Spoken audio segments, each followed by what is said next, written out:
Alright, so meron tayong pasyente rito. Lenovo 141 BD. Keyboard replacement yung gagawin natin mga kaibigan.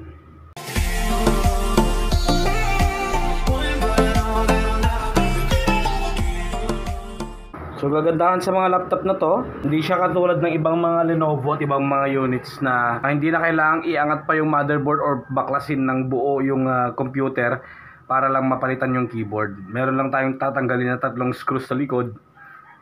Then pwede rin natin itong dikwatin. So problema ni client, nag-auto press din nga pala to. So kumuha kayo ng screwdriver. Tapos dito lang naman yon, 1, 2, 3.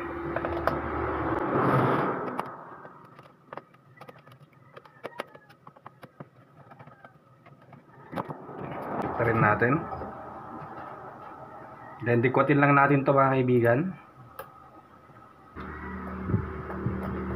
Yan. Yan. Okay. Sana ganito lahat ng laptop, no?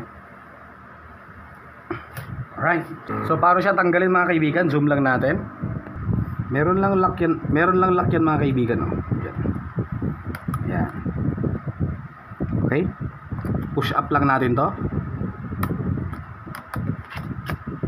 Ito. Pataas. There you go. Extra careful lang dapat para hindi matanggal yung lock, ha. Then remove na natin. Palitan na natin ng bago. Pero unboxing muna tayo. Hindi ko pala nabuksan.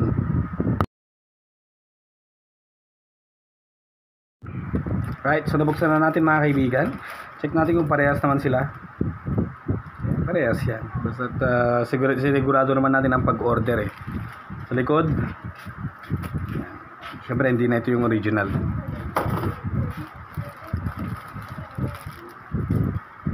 Okay. So linisan din natin to. Dapat may malasakit tayo sa kapwa natin.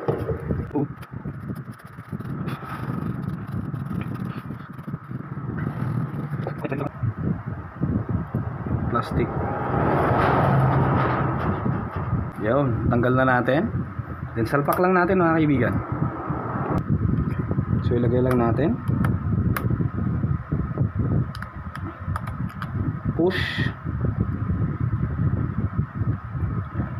Ilagay na yan. Then press down natin yung kanyang lock.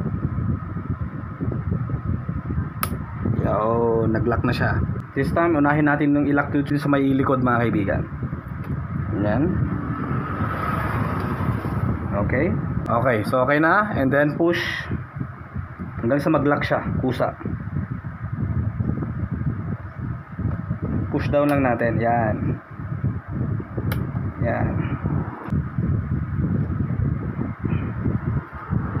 So i-push na lang natin sa mga gilid-gilid mga kaibigan, no?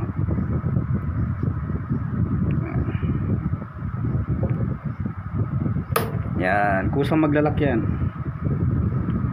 Huwag kayo mag-alala. Yun. Okay na yan. So okay na mga kaibigan. Ngayon, depende na sa inyo yan. Matter of testing na tayo. Ganun lang kasimple magpalit ng keyboard ng mga ganitong uri ng laptop. Thank you for watching.